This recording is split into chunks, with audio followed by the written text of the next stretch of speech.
Well, as usual, I didn't schedule this, and I can't sleep. And it's a weekend, so I figured I'd go live,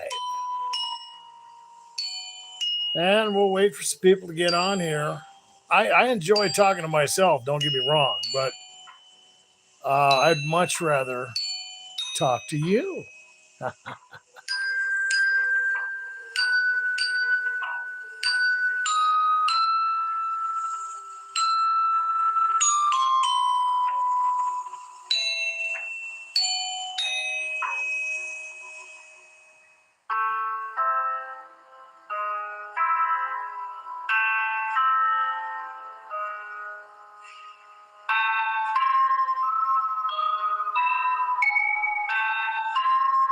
Oh, it looks like everybody's asleep but me.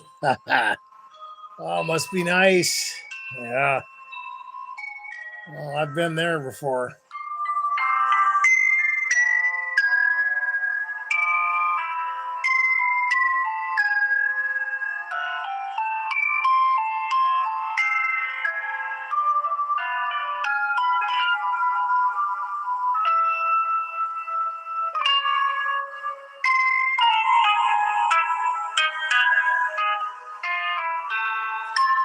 Oh, we got one. We got one. Ah, yeah, well, at least I'm not the only one that can't sleep, man. No?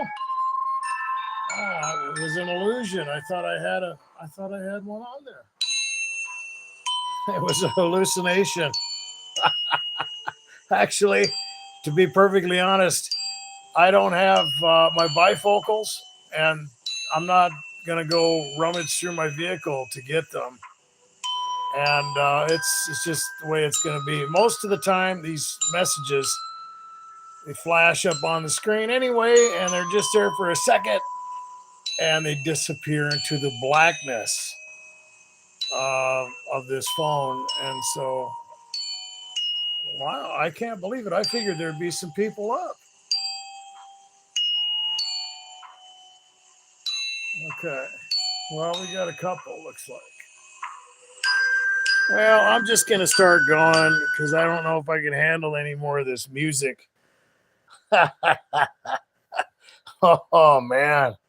I gotta come up with some better bumper music for sure. So yeah, it's it's the weekend and targeted individuals. Well, I guess we're all in our own world. And I was going to talk about a few things tonight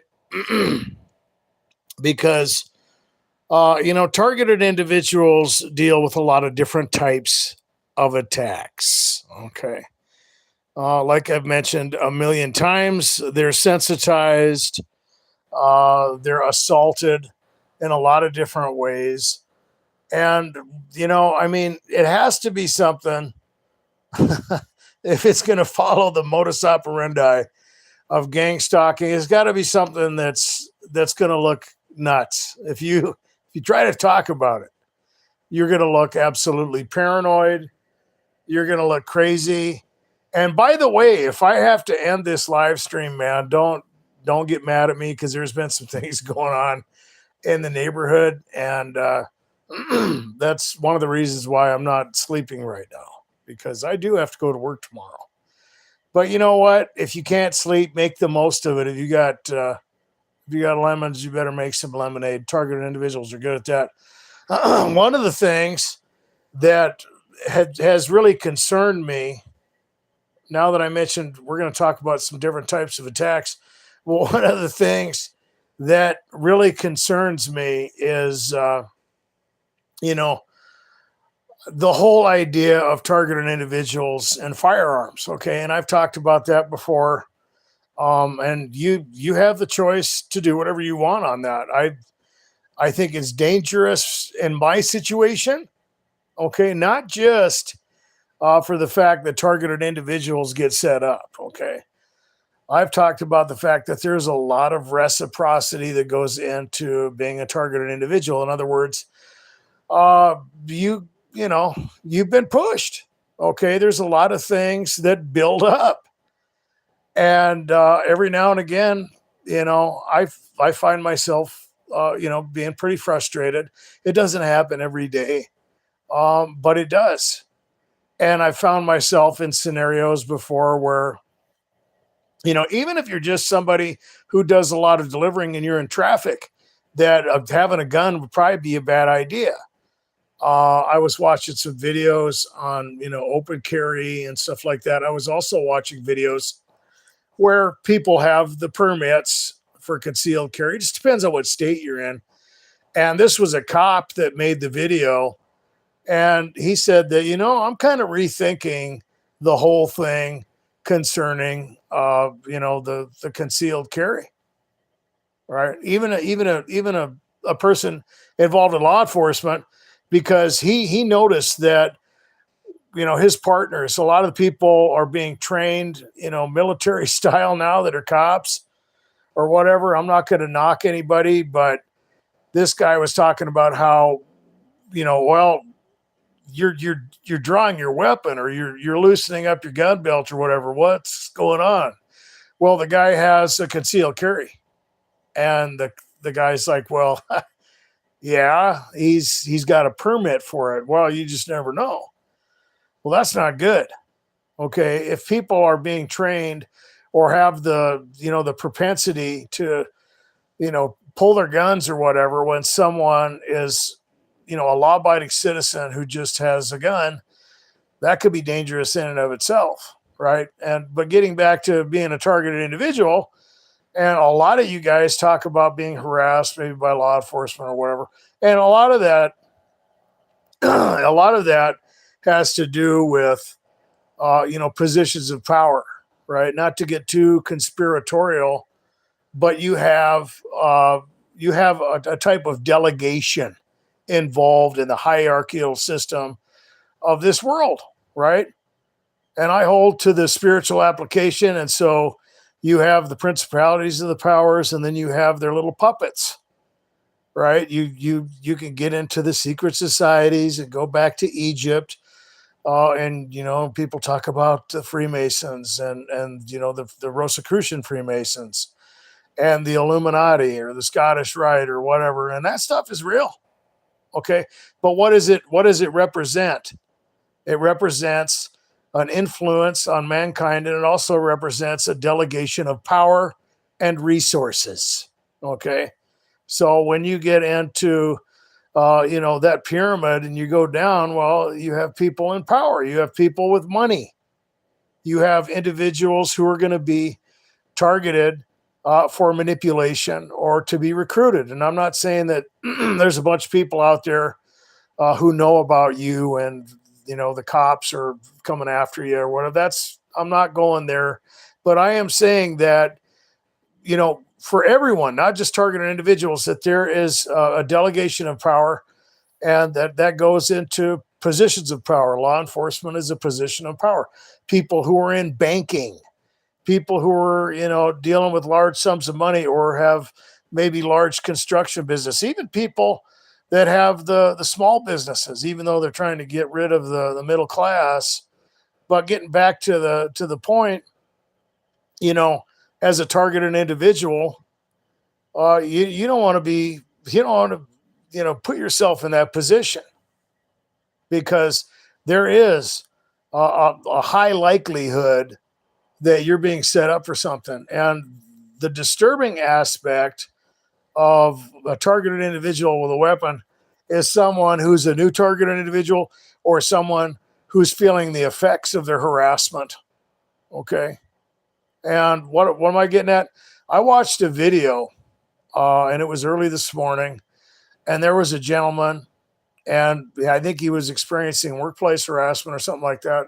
And you guys know I don't mention names, but he had mentioned some things at work. He did not say what he said, but I'm sure that whatever it was, probably scared the crap out of the people he was working with, probably got tired of getting messed with, or maybe something else was going on, or maybe even possibly, to be fair, maybe they were making it up and trying to get this guy in trouble. Okay, workplace harassment is real. I've had that happen. I've had people lie about me before, and and, call the police to get a welfare check. I had the cops out of my house so many times. When I was at that trailer, I had people accusing me of things, and it was the same little group of individuals, right? Oh, we seen him shooting a gun out in his yard. Literally, I didn't even have a gun, right? So the cops showed up for that. Then it was, well, he's selling drugs. Literally, they're the cops come out again. What's going on? Nothing. I don't know.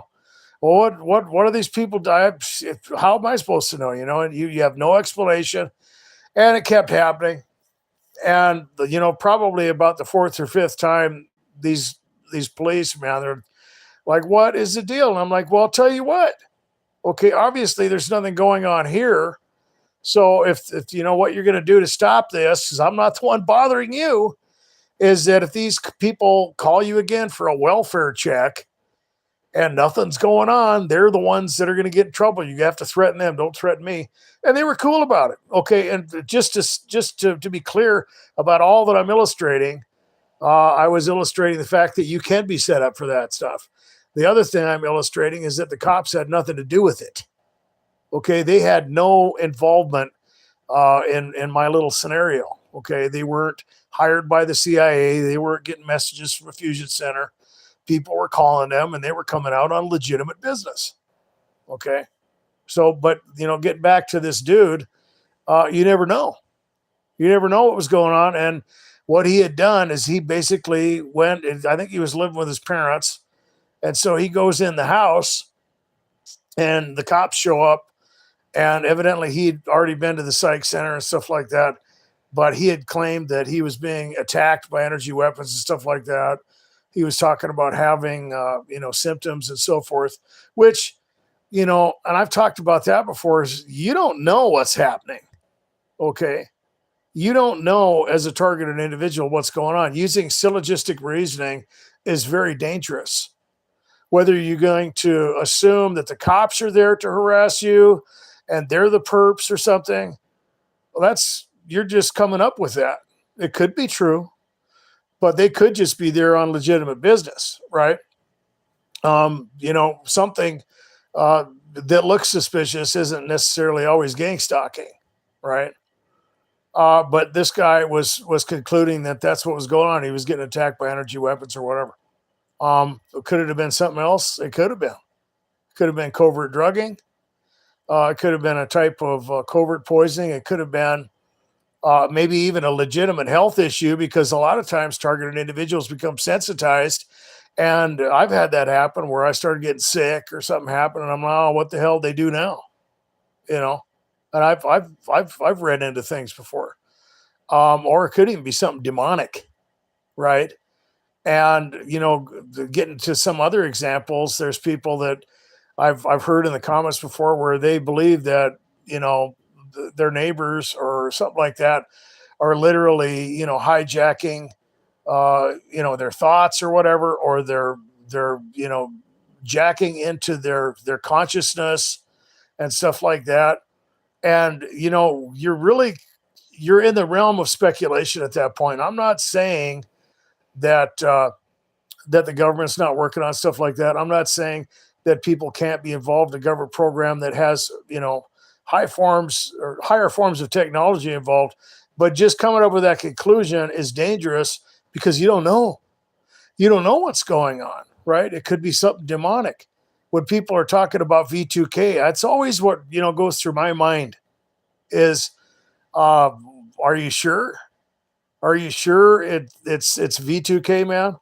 And usually individuals who are not open to other possibilities are that way for a reason. They don't want to, they've been rubbed the wrong way, maybe at a church. And there's gang stalking in those places, right? There's all kinds of stuff going on there. We can talk about that, but to come to that conclusion, I don't know. You got to be careful. But this guy was doing that, and the cops showed up, right? So the cops were there, and he's videotaping them and everything. There was quite a few of them. I think there was at least 7 cops. I can't remember. And this guy would go out, and his parents would talk to the police and all this and that. And he's talking about having symptoms, and they're there to come and get him. And I think that personally, I think the cops were just doing their job that day. Okay, you can disagree with me. Maybe I'm wrong. But the thing that scared me, getting back to the point with the weapons and so forth, is that this guy was talking about he had a weapon, okay, and he would defend himself with it. Okay, what does that mean? Because if the cops, when you're a targeted individual, you have to play the game smart. Otherwise, bad things will happen.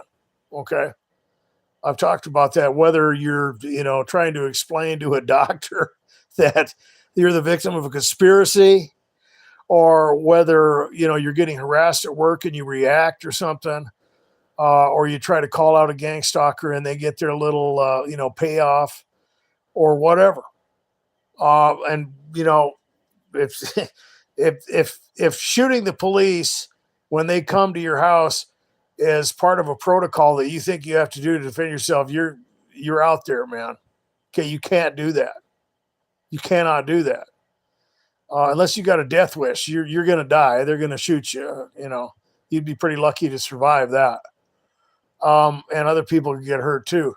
But that how far do you go, right? Because I know that targeted individuals are threatened. I've been threatened.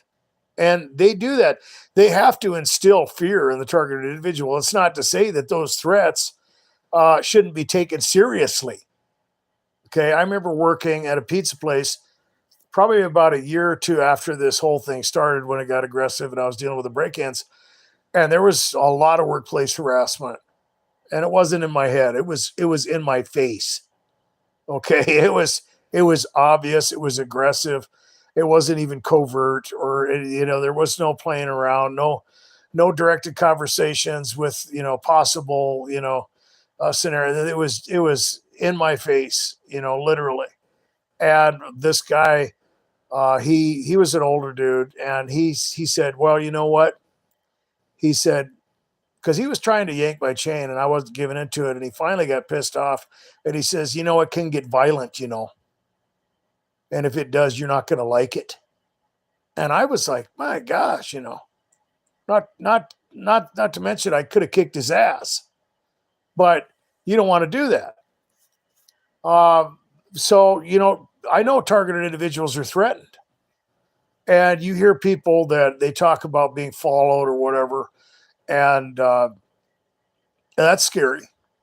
Right? You hear stories, maybe people that have been abducted or whatever, or you get the white van thing, which it's kind of funny because most of the vans I see driving around, especially that are used, for business, the white Ford vans are pretty much everywhere, and I know that they're not gang stalkers. Okay, I've never been followed by anybody in a white van, but they're everywhere. So if that would have happened to me, I would totally be reacting to that. I just thought I'd throw that in there. But is it okay for targeted individuals to have a firearm? I like I said, that's something that you're going to have to decide. I've joked around about that before, that I would imagine the directed conversations would kind of drop off the map. But it might not be a good idea. What would be another option? What about something that's non-lethal, right? And I looked into some of those little pistols that I don't even know if some of them, they say they're non-lethal, but the ballistics tests that I saw for some of those things, they cracked the skull of the ballistics gel dummy that they had. And I mean, they were going in pretty far, pretty deadly. I think the one that I watched that was pretty good, that would be a good option for someone, would be the Devastator. I think that's what it was called. And that thing, man, it cracked the skull of that ballistics gel dummy, and it was deadly. That's not easy to do. All the other ones were kind of like BB guns, and then they had they're all pretty much air pistols, but some of those are pretty powerful. And they had the rounds that sprayed out the pepper spray and all that stuff. And some of them were okay, but the Devastator I wouldn't mind having that, and I would feel pretty safe with that. Might be a a good option. Then they have the other things. They have the tasers, and some of those can get pretty sophisticated. But I know targeted individuals are threatened, and that's one of the issues that comes up. But getting back to some of the ways that targeted individuals are attacked, a lot of this stuff is to instill fear. It plays into making targeted individuals paranoid. It gives an inroad for disinformation, and it just puts them in a state of high alert to where they're going to be reading into things. But one of the most effective ways to make somebody look nuts, to attack them, is to do the covert poisoning and the covert drugging, right?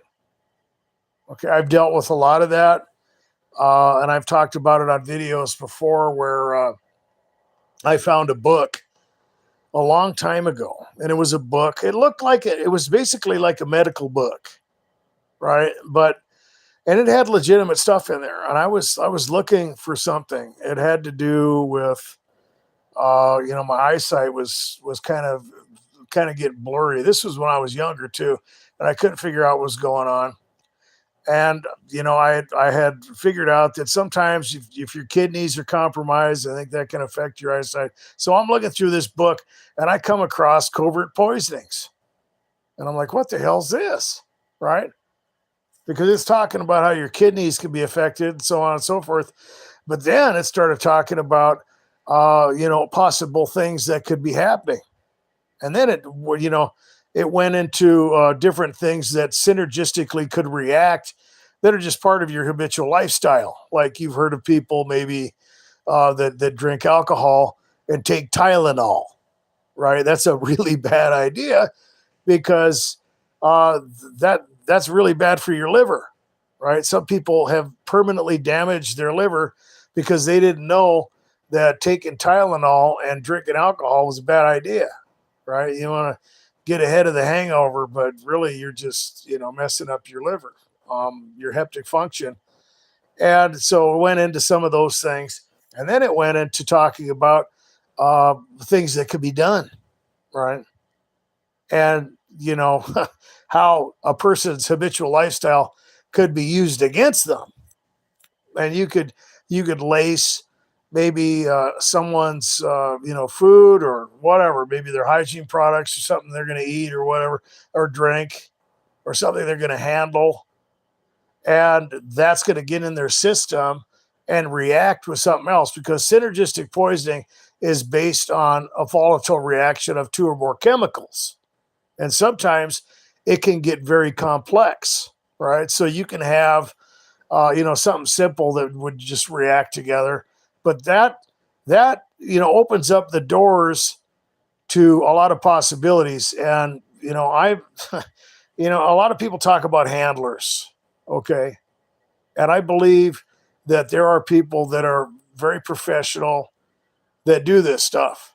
Okay. Not everybody that targeted individuals deal with are professionals. Okay. We all know that, but there are. Okay. And, especially when it comes to the break-ins, right? I've talked about that before, where you get a lock that you think is, expensive and nobody can get it through it or whatever. And what happens? They find a way around it. Doesn't mean you give up. It doesn't mean you make it easy, but it's just, to illustrate the fact that there are professionals involved in this, or the targeted individual will go on the run, right? And what do? They'll follow you, right? That will involve surveillance. It will involve a targeted individual leaving, but where do they usually go? Where does someone usually go when they get chased out of their house, or when they leave? And they go to a hotel, right? They go to the old motel. And what happens? Well, as soon as the targeted individual gets there, the games begin, right?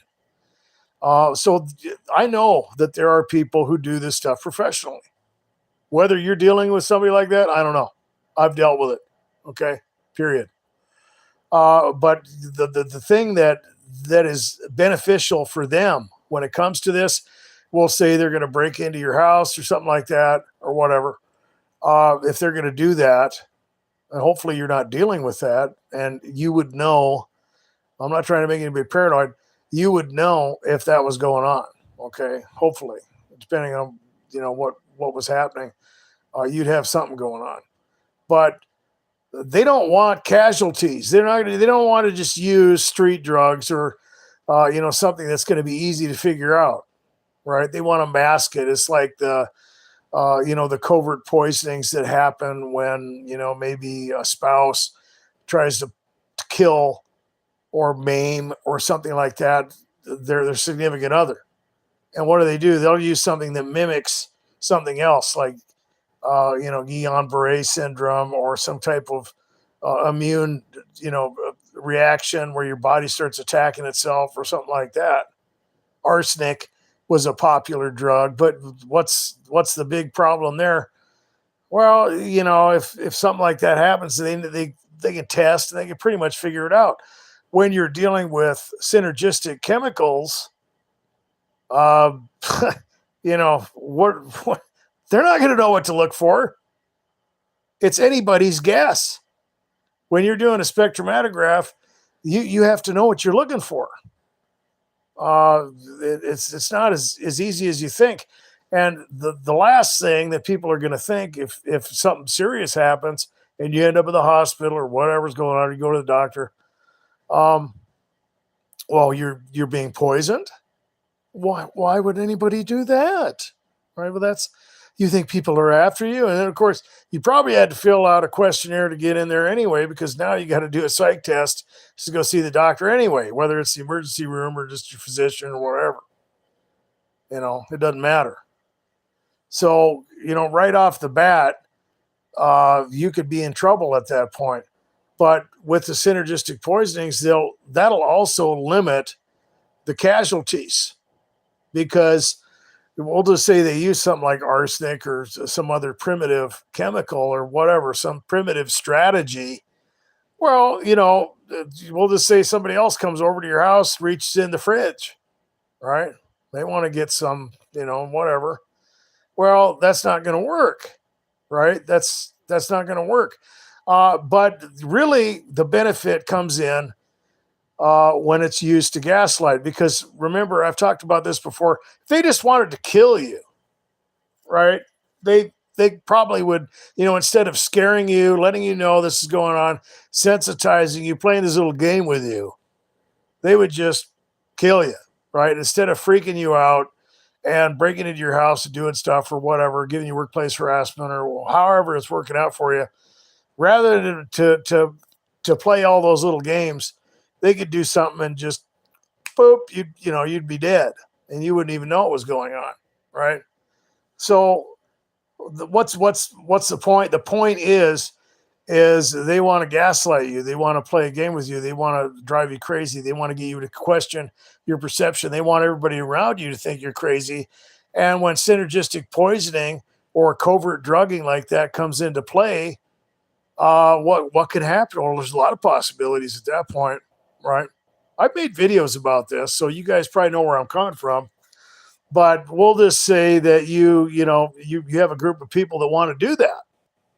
Well, they can put something, they can introduce something to the target, whether it be a hygiene product, whether they put it in a drink. Oh, here, this is good. We'll have some little sherbet, appetizers or something to freshen the palate, right? Or whatever. You guys have been to those restaurants where they give you the sherbet to, get your palate going or whatever scenario. And of course, they introduce that chemical. They can put the other chemical on the food that everybody else is eating.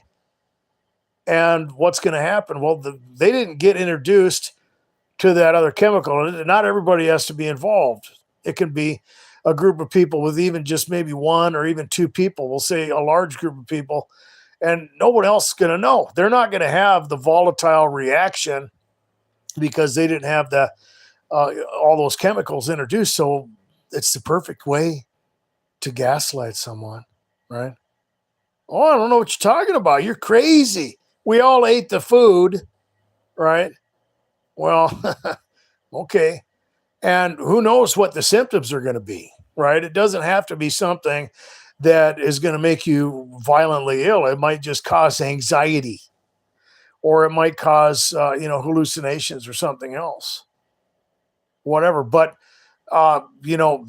the easy stuff can happen after that, because once they discredit the targeted individual, then you get primitive, right? Then you could start slipping them, meth or something, or crank or whatever. And you can get reckless because, you know, everybody already thinks the target is crazy, right? And that's one of the things that a lot of targeted individuals talk about. And people can be paid. People, you can have the professional handler kind of situation, or other people can be involved and they can be coached on what to do. Um, and some of the stuff could be demonic. Okay, you guys know me, which I know I always get a pushback because it's, all this stuff is very hard to prove. But that, throw that in there, people don't like it. But there are a lot of people on my channel that know where I'm coming from with that, and I know that they have faith too. So if that's not your thing, process it however you want.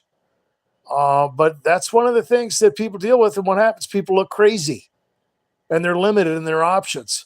And it has reciprocity because, like I said, if you tell people about that, right, you're already fitting into that psychiatric criteria of mental illness. You're having the persecutory delusion, right? And then, of course, why? Why would these people do these things to you, right? Well, it's because of this, or it's because of that, or whatever. And a lot of times, the targeted individual can get the disinformation, right? I've seen that. In fact, I watched a documentary on factitious disorder one time, and this girl, she was a classic targeted individual, and she had a very elaborate story.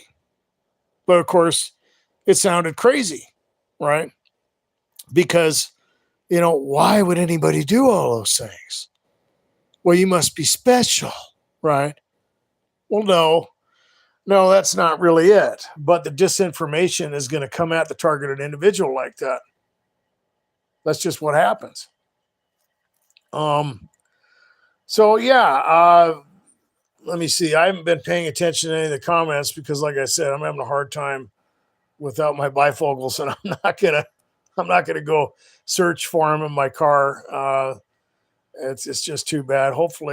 Uh, hopefully you guys will have some questions, and I'll be able to look at it real quick. But I'm just dealing with the insomnia right now. Like I said, looks like there's a few of you that are still up. So not as many as usual by now. I guess probably at least 20 people. But that's pretty close. It's pretty close to that. Let's see. We've talked about the covert drugging. We talked about the welfare check. We've talked about weapons.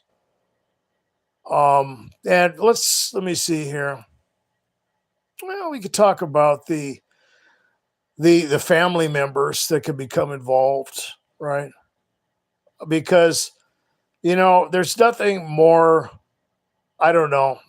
There's nothing more effective than to have individuals around the target that, well, they just care. They just want to help. We're worried about you.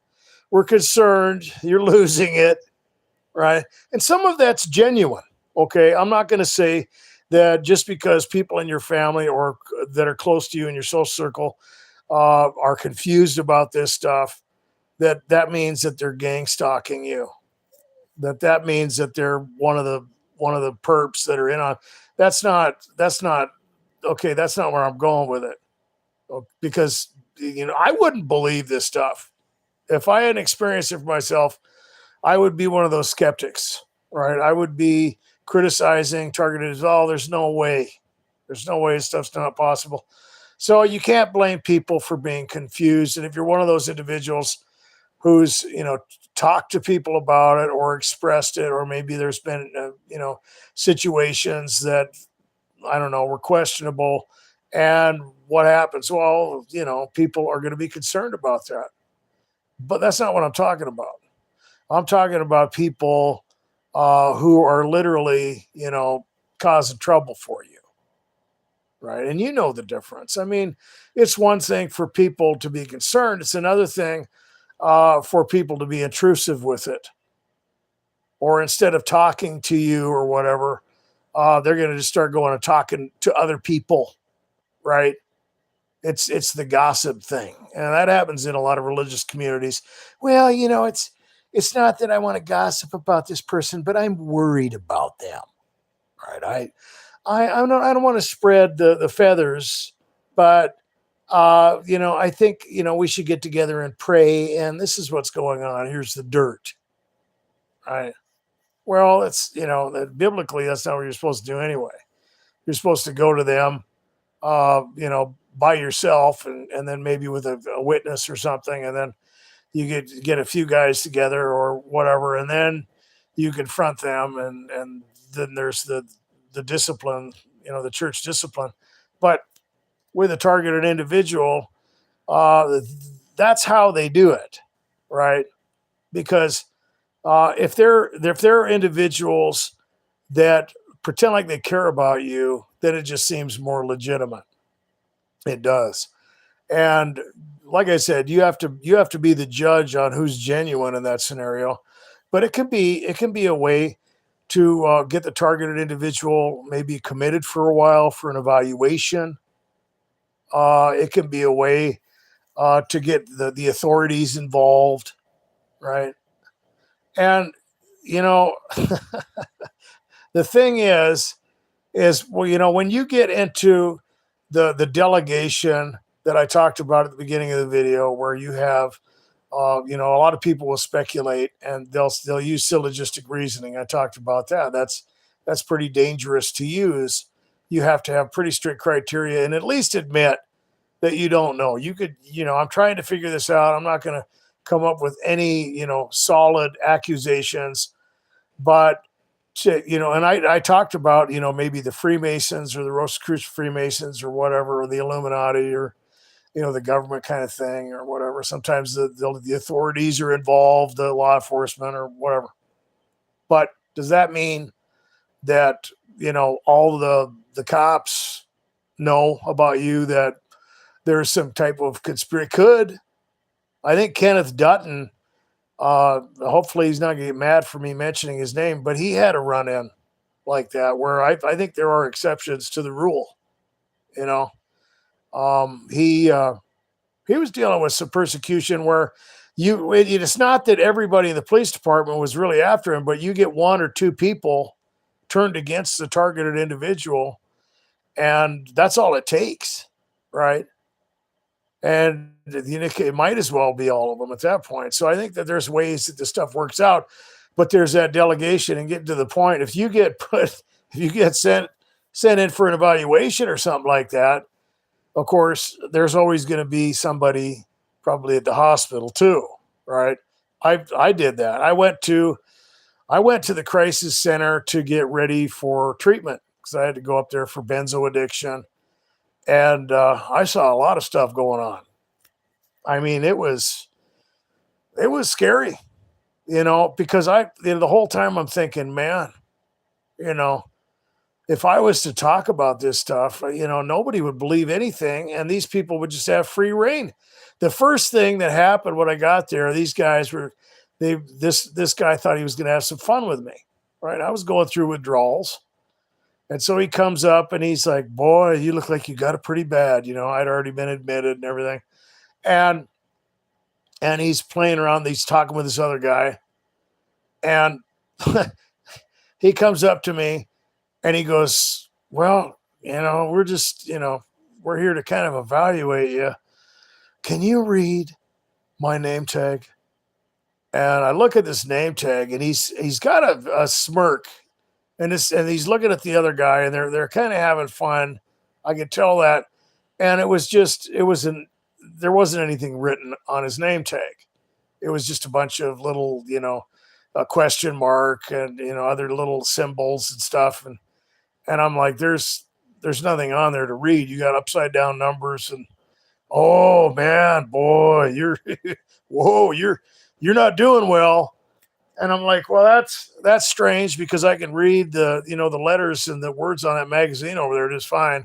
And so they knew that, they kind of had a failed attempt, but they kept kind of playing around with me. But that was just when I got there. Okay. And this is a crisis center, which is basically a psychiatric, place inside the hospital, right? You go there and then you kind of try and stabilize and then you go up to treatment. And I wasn't taken there by the police. I went there myself because the benzo withdrawals are pretty bad. And the last thing I wanted to do was start drinking some more alcohol. And it's hard not to do that. But anyway, getting to the point. And I've talked about that story quite a few times. There was a guy that was my roommate, and he got chased down to Mexico. But he was in my room with me for 3 days. He didn't say a word. And they were shooting him up with a Vega. And this dude, and he got up a couple times just to eat, maybe go to the bathroom. But he was basically like being in the same room as with a zombie. And the first thing out of his mouth was, "I'm not crazy." I know I'm not crazy. I'm like, what? And I started talking to this guy, and he even had proof with him. Okay, he had papers. He got up and he was still kind of out of it from the meds. That stuff is pretty strong, I guess. And he unfolds this piece of crumpled up paper and he shows me all this stuff from the bank. And I don't remember how much money it was, but he was getting the treatment, and someone had stole the money out of his bank account, and the bank had no answers for it. We don't know what happened. It just disappeared. And it was ridiculous. Right. And he tried to tell this lady, of course, they have, the people come in and visit you, and I just wanted to see the reaction, but he's like, no, they won't do anything. They wouldn't even listen to him. I mean, the guy came to the hospital with proof. So what happened was he got chased down to me. He went, well, I don't know if he got chased down there. All targeted individuals get chased. They like to get you on the run. But he went down to Mexico and things didn't work out. Okay. And he ended up kind of freaking out and they had to ship him back up. And they brought him up to the crisis center, and that's where he ended up. And he told me about it. He was getting chased. He was getting followed. He was getting surveillance. He was getting the directed conversations, and it just scared him so bad. He wanted to leave the country. And there was a guy that was talking about that on the last live stream, that he was preparing to go leave the country. And, we were talking about camping and stuff like that. But this guy said it was there too. It was over in Mexico. There was no getting away from it. So you might want to consider that. I've heard a lot of people say that they leave, they do this, they do that, they move, they relocate, they switch jobs. And finally the final thing is to leave the country. If they could leave the planet, they would, but they probably follow you there too, wherever you went. But, it doesn't work. So this guy had the proof, and we're talking about all this stuff. And so we end up, we go to bed, and this nurse, she had been working there for quite a while, and she would just walk around and say the goofiest things. And they were meant for people that were probably, hanging on to reality by a thin thread. And she would just say the weirdest stuff. Oh, we're all going to be here forever and ever and ever and ever. Oh, crazy.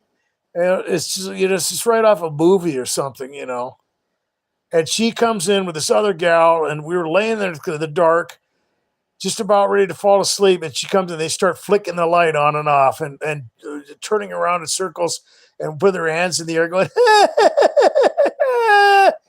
and this dude is just, he's already, in no man's land, in the twilight zone. I knew, I'm used to this stuff. And then they walked out, really. And so these are get back to the point, there's people waiting, all over the place. and it's not to say that they're all getting together and there's this collusion, there's this conspiracy, and they all, meet at the Elks Club or something like that. Not to say that those places are not the type of delegated power that I was talking about earlier. I think, anytime you're dealing with a hierarchical system and manipulation, especially spiritual manipulation, they work through that kind of stuff, and those people are subjected to that. I know my family used to talk about the Rosicrucians, and you got to be careful that you're not, just getting set up, because that stuff is real. The Freemason stuff is real. The Rosicrucian stuff is real. The Illuminati, all that stuff is real. There's, bloodline things going on. You got the New World Order being formed by a lot of these things, and you could trace it all back to Egypt. But you got to be careful when you start talking about it, especially if you're trying to explain your targeting or something like that, because it sounds nuts. And a lot of that stuff has been hidden. It's been covered up. You get into 9/11 and there you are again. You're dealing with the skull and bones and all that stuff. I'm not even going to get into that. And then you get into the New World Order, and you go all the way through the whole thing. But you got to be careful that, there's not something mixed in with that. All right. And you got to remember that, in my opinion, there's a spiritual manipulation that goes along with that stuff. Right. Because what's the whole idea? Well, they want to drive you nuts. And I've talked about the fact that, when you get into dealing with, looking at this from the spiritual aspect, where people are dealing with higher forms of harassment. Okay, there's people out there that might object and say, well, you don't know what I'm dealing with. Okay, it's just a bunch of goons. It's a psych job. There's some cops that are getting in on this. There's a government thing going on. Your damn demons, whatever. Fine. If you got this figured out, you got it figured out. But there are people out there that it's waiting for them wherever they go. Like I said, they leave the country, they try to relocate, they switch jobs, whatever. And, I realize that, the government does have a lot of resources. I realize that. But at the same time, there's no such thing as limited resources. And you got to look at what's happening to you, right? And I've talked to people like that. It's like, well, I got the government after me. Okay, well, that could be true. Maybe they are experimenting on you. Maybe they want to just, test some stuff out, or test out a new technique, see if they can move you around and freak you out and get you paranoid and whatever. Maybe they want to use you to test some stuff and then use it on whistleblowers or whatever. I'm not saying it's not possible, but what happens is you get targeted individuals that, what's the big payoff? What do they do? Are they following me all over the place? They're doing this, they're doing that. And it's like, man, that's resources. That definitely is. And that's going to cost cash. And that's gonna accumulate, man. I mean, you've been a target for how long? Well, I don't know, 5 years, 10, 15 years. Wow. That's a lot of money. What are they trying to accomplish? Right? Is the government spending that much money? They must have something they're doing. I mean, like I said, it could be anything. But, when you get into the spiritual aspect of this, what's the obvious motive for, for the kingdom of darkness, man? Well, they want to drive you crazy. They want to use you for social coercion, right? And if there are people that know about them and they know that there's things going on, well, they could use that. Well, even just going into the stuff that people would consider paranoid, like the Freemason, the Rosicrucian, the hierarchical stuff, the Illuminati. Well, what happens if somebody starts opening their big mouth? Oh, you want to end up like the targeted individual?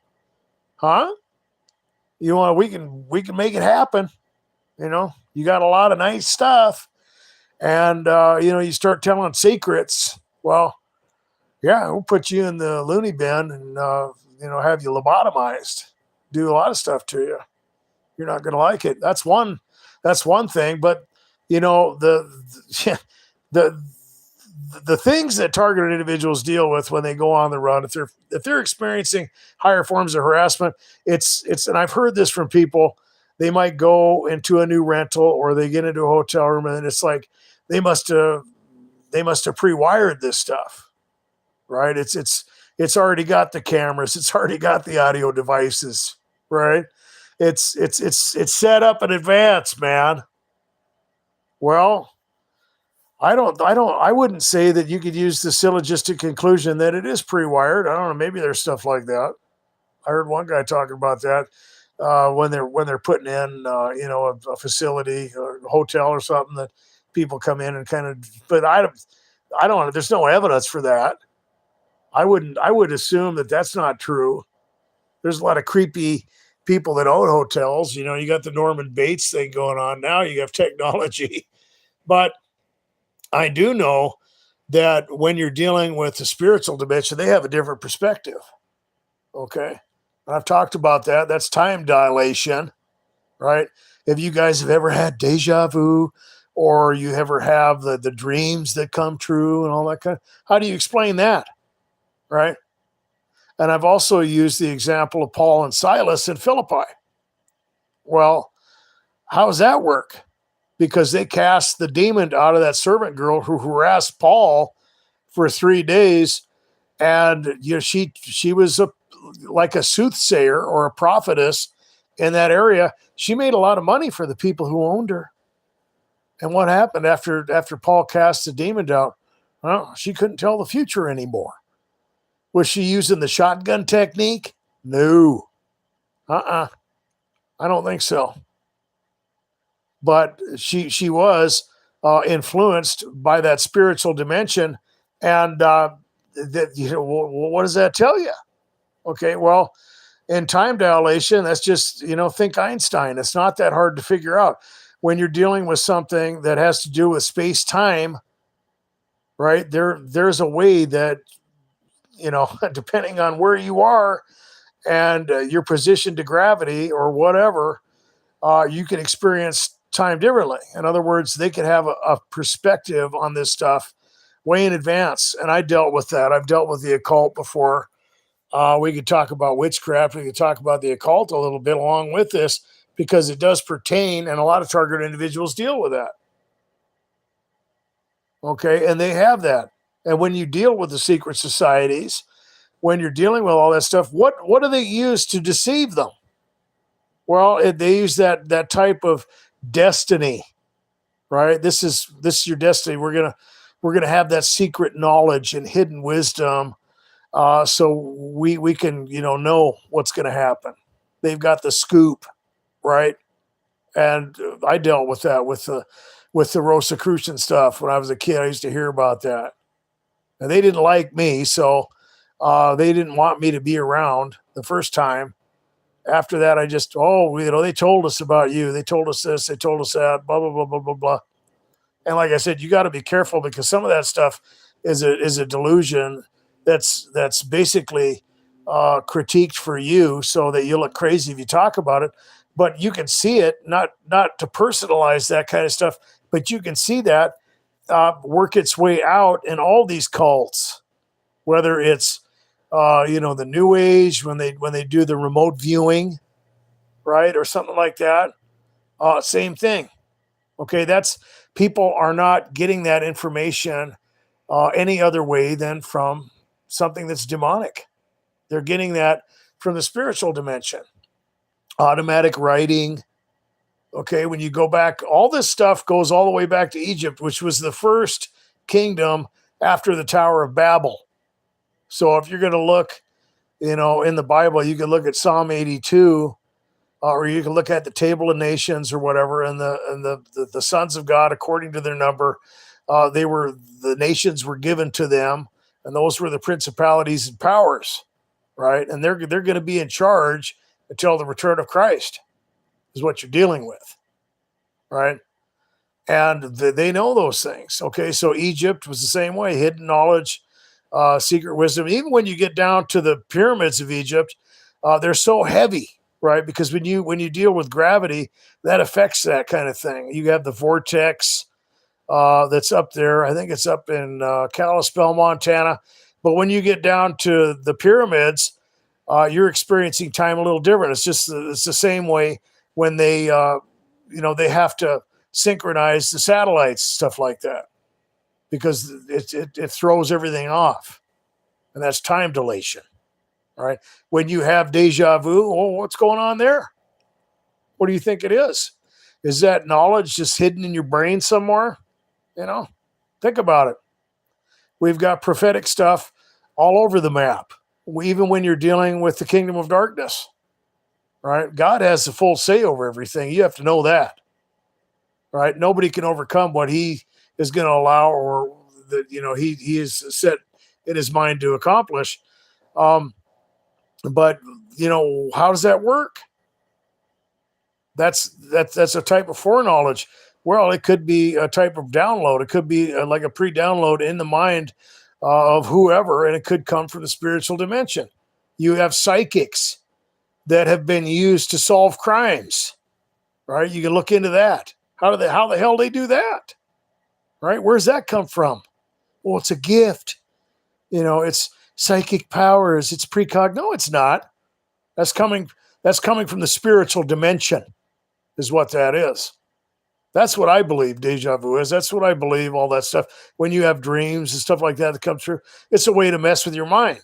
And some of that can trigger fear, because, it's one thing for you to do that. And then all of a sudden you start having nightmares. And then what? Oh, that's going to come true as well. Oh my gosh. It's like the trick they had on, what was that Star Wars with Anakin, right? He had to figure out a way to save his wife.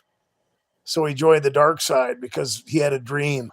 It's got to be true. It's a way to mess with your mind. But yeah, you get into the occult, you get into witchcraft, and a lot of people talk about that. Zep Daniels used to get into that quite a bit. And I have a little different perspective on the spiritual dimension. And I've had a lot of run-ins with that. And like I said, I dealt with that in my family. Then it was the New Age stuff. And then it was the witchcraft. And there was even Satanism and stuff. I went to a couple different private schools, or whatever you want to call it. I went to the academy later. But in the first facility that I went to, we did that. We played around. We had little seances. I thought it was just some little game. I didn't know. And things started happening. It was serious. It was real, right? I was like, whoa, this isn't some little game. I've tried to play with Ouija boards before that, and nothing happened. They're like, oh, you're moving it with your fingers, man, but the stuff we were doing, and there was probably, between 7 and 10 of us, there was really things going on where we would touch an object, and, we would write down on a piece of paper what we would be thinking.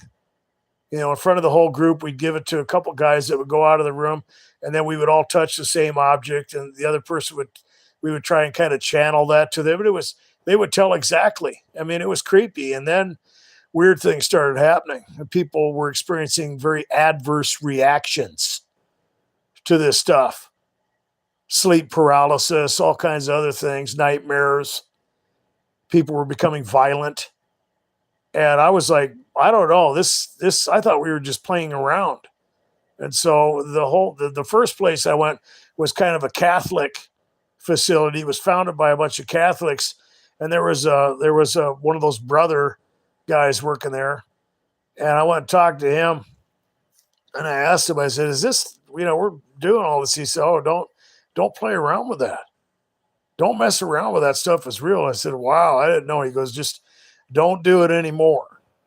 And I listened to him too, and then the next facility that I went to, the academy, I ran into it again. And, it was pretty bad. It was a really bad thing. It even led to an exorcism, which, I've been wanting to get a hold of some of the girls, because it was on the girls' dorm. We had 3 main dorms, and they were, because it wasn't co-ed. We had, we had different age groups, and then we had a girls' dorm as well. And that was where the exorcism happened. But we had a guy come from Minneapolis. And of course, we had a lot of group therapy and everything. And this guy shows up, and he had the shaved head and the makeup, the goth and everything. And he's like, I'm a Satanist, you know? And so we had the group, the orientation group, and he's introducing himself. And of course, we have to go around and everybody introduces themselves, right? And the director was there, and everybody, and it's pretty serious. I mean, it wasn't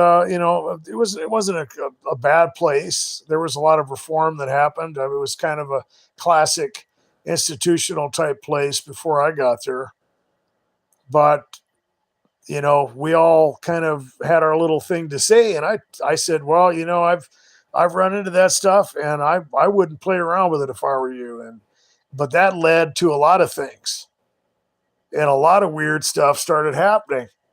And eventually it led to an exorcism, and it led to a bunch of other stuff. I don't know if I should talk about it.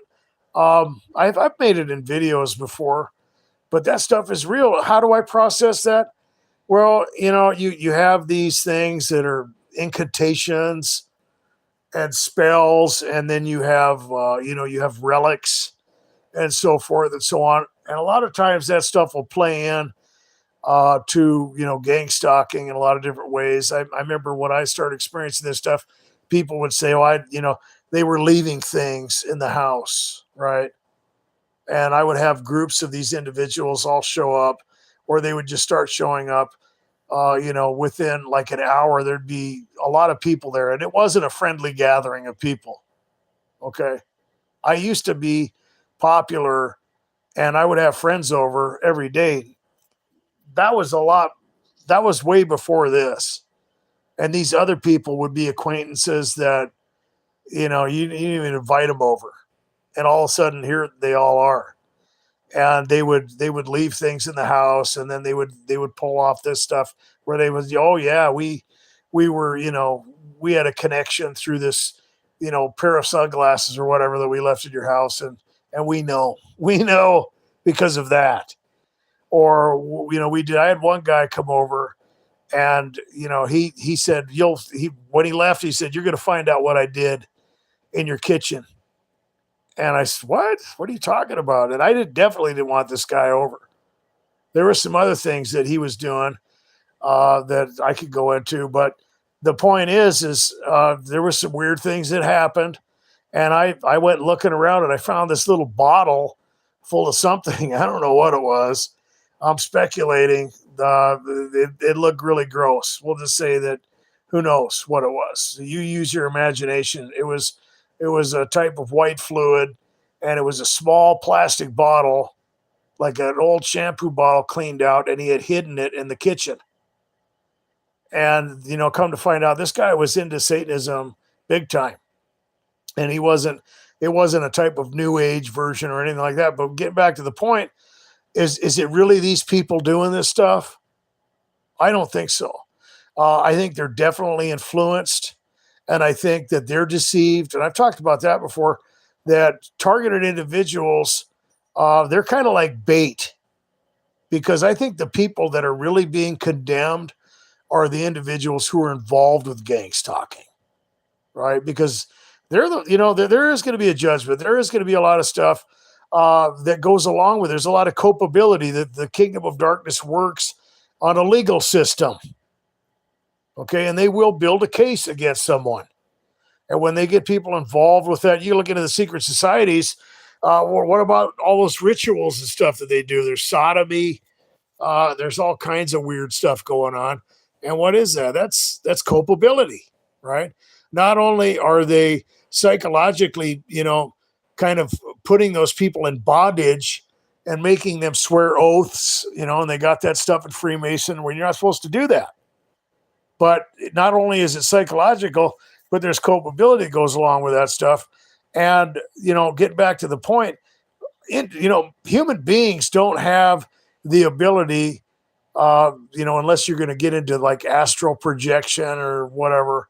And I've heard people talk about that stuff, but I don't know, I've heard that there was a guy named Mike Warnke that became a Christian. I think he was an evangelist, and he used to be into Satanism. He talked about that, where I guess they would all astral project, and they would literally go over to someone's house and attack them. You know, it's like a dimensional kind of a thing. But I don't know that.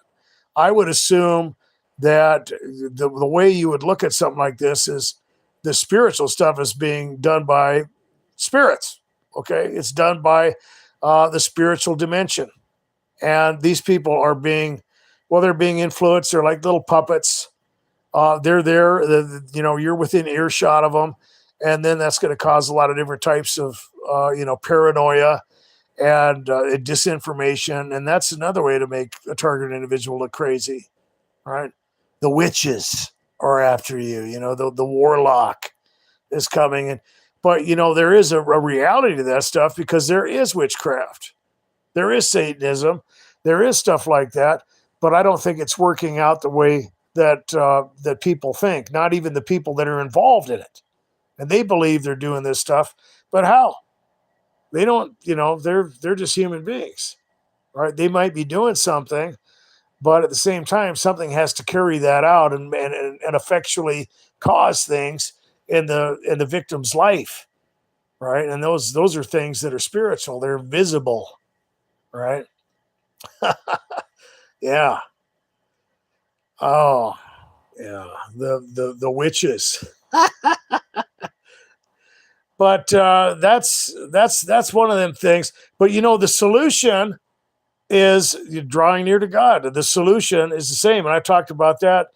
That if you're experiencing things that you believe are V2K or energy weapons, maybe it's something else. It could be V2K is real. It could be energy weapons are real. That stuff is and it's not as hard to pull off as people think. You don't have to be driving around in a big van or something to pull it off. Some of that stuff is handheld, I guess. I know the V2K is fairly simple, but the point I'm making is, how do you know? How do you know what it is? And there was a guy who made a comment, and he was kind of criticizing my view on the deliverance ministry, because they're coming up. They're starting to gain popularity again. You have the new book out by Jonathan Cahn, The Return of the Gods, and so on and so forth. I would look at that stuff as a type of modus operandi of the spiritual dimension to gain culpability. Not necessarily that the United States was possessed and exorcised and now they're coming back. I think it's judgment, but I think it's interesting, and I think a lot of people are going to get involved and learn about Christ, and so there's a lot of productive stuff. But the point is that people are taking it into other realms, where you had the ministry of Derek Prince that started in, I think it was December of 1990, to where he had an experience to where he was feeling depressed and heavy, and what he did was he kind of asked the Lord to help him out, and he felt relief, and he had come to a syllogistic conclusion that somehow he was possessed by a spirit of heaviness. Okay. And that's where he kind of got his whole idea that Christians can have spirits inside them or whatever. And you see these guys and I've run into it before, where they'll be puking in buckets and hacking these things out or whatever. And, the whole disturbing fact that goes along with it is that you're going to see it inside Christian communities where people are believers or whatever. Well, that's not really biblical at all. If you are, saved and you are in Christ, who fulfilled the law, right? You're not under the law. You're not under any curses, because all those come out of the law, right? And people get confused. And I think that Christians can be oppressed, and even severely. And I think it might mimic some of the things that people would consider possession. I think that's where the confusion comes in. So, what happens is people deal with that, and they assume that these teachings are valid because there are results when people ask God for help, when they pray, and so on and so forth. But does that mean that it's because their grandfather was involved with Freemasonry? Well, are you a Christian? Are you saved? Are you indwelt by the Holy Spirit? Well, then you're not under the curse of the law. And the whole idea that you need some type of extra, I don't know, help from a guru after the fact that you are no longer under the law and in Christ, that doesn't make any sense. But you see that it's coming out now again, and it's starting to infiltrate the church. It's starting to infiltrate the mainstream even, and you're going to see a bunch of videos out there. A lot of people have tried to get me to do, oh, you need to do this, you need to do self-deliverance. It's like, no, I just, would you pray with me about something? Right? It's not, we're not going to do that. We're not going to start burning, sage, or get out the witch hazel or whatever. I'm not going to one of these people that's going to put a bucket in front of me or whatever. But what do? Well, like I said before, the answer is to draw near to God. It's that simple. And I think even if you're having symptoms where you don't know what's going on, that's what I would do. And a lot of people push, well, how's that working out for you? Because you've been a targeted individual for decades. Well, that's true. That's true because God is not orchestrating everything. Okay, people are making decisions, free will decisions. Both men and angels are making choices, and they're not orchestrated by God. That's something that they're doing. God has the authority to override something if he wants to. He can intervene. He can do whatever he wants, but he is not orchestrating things. And that goes into the area where I think a lot of targeted individuals are pushed away from the spiritual aspect, because they believe that, if they hold to the idea that is popular, that God is orchestrating things, or he's in control, there's no coincidences with God, well, then he's the one in charge of it. It's his idea. That's not acceptable. You could see why they wouldn't want to deal with something like that. That's not in the Bible, though. Okay. What about judgment? What about the judgment aspect? Well, no. Think about it. That's very inconsistent, because if there's a lot of people will do that, they'll go to church. Well, what's going on? And if you're a targeted individual, you might try to get help, from a pastor. Well, I got this going. Well, are you involved in something you shouldn't be involved in? Have you done something bad or whatever? Well, that's cognitive dissonance, because well, what about people out in the world that are doing horrible things right now? Are they losing their minds? Are they, experiencing these things? No, they're not. So that would be inconsistent. If God was using these types of activities that targeted individuals deal with as a type of judgment or whatever, well, he's messed up, because there's a whole lot of people out there that are doing some pretty bad things that aren't experiencing gang stalking. All right, so it doesn't pan out. It doesn't work. And on the lines of that, there's a lot of things that people just assume. And I've talked about the inconsistencies involved in things. When targeted individuals get attacked with street theater or whatever, there's always personal information involved, right? And there's always the insinuation that they are doing these things to the targeted individual because they did something wrong. Oh, we got dirt on you. We know your secrets, right? We know all about it. But yeah, what about things that are happening out there that no one could figure out? And I always bring up Dennis Rader, because that involved a 30-year manhunt. And he was held up in the community as a pillar of the community. And no one suspected that he was doing the things he was doing. And it was pretty perverse. He was torturing people. He was a sexual sadist. He even killed a little girl, hung her from a pipe in her basement. I think it was the Otero family. But the individuals around him that worked with him, that lived with him, that were in the community with him, he was a deacon in the church, in a Lutheran church, they had no idea. How is that possible? What about Gary Ridgway? I've talked about that before. That guy, no one was gang stalking him. And he murdered several, up to almost, I think they figured like around 50 people, right? What about that? How come no one, gave him some street theater? Well, he really would have been paranoid. Man, imagine being a criminal where you're hiding bodies and getting chased by the police. But none of that stuff was happening. Pretty inconsistent. I could see I lost a couple people when I started talking about the spiritual aspect. That does rub a lot of people the wrong way. But, I'm going to address it. And we can agree to disagree. That's just the way it's going to go. If I got to thin out the herd, I'll do it.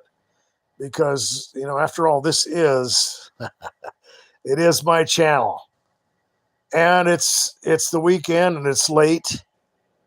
And that's what you talk about in the middle of the night. You talk about strange things. And it always has to do with phenomena, right? Well, guys, I think I'm gonna end the live stream now. And like I said, I apologize for not getting back to you on any of the comments. I'm gonna have to probably get some different equipment, and definitely I'm gonna have to find my bifocals. I'm not that old, but I'm getting there. And it was nice hanging out with you. Have a good rest of your weekend. Good night.